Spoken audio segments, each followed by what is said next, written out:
शिवसेना उभाटा गटाचे विधान परिषदेतील विरोधी पक्षनेते अंबादास दानवे यांनी मोठा दावा केलाय।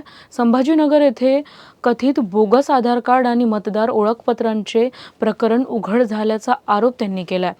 राज्याचे मुख्यमंत्री देवेंद्र फडणवीस आणि उपमुख्यमंत्री एकनाथ शिंदे यांच्या उपस्थितीत ही कागदपत्रे माध्यमांसमोर सादर करण्यात आल्याचे दानवे यांनी सांगितले।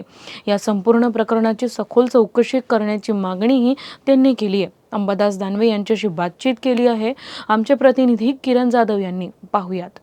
सोबत अंबादास दानवे जे आहेत सर, हे पेपर्स तुमच्या हातात आहे सर, काय पेपर आहेत सर? नाही, हे बोगस कागदपत्र बनवले देवेंद्रजींच्या नावांचे, एकनाथ शिंदे साहेबांच्या नावांचे।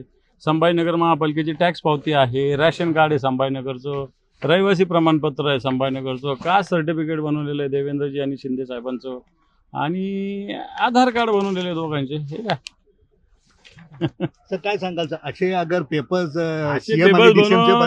मला तेच म्हणायचं की राज्याच्या सीएम आणि डीसीएमचे बोगस पत्र करण्याची हिंमत इथं होते, तर बाकीच्यांसाठी काय करायची गरज आहे? तर तुमची पुढची कारवाई काय, आता तुम्ही काय पत्रव्यवहार केला? कारवाई करा मागणी केलेली आहे, सभागृहात केली, त्यामुळे ती करावं लागेल।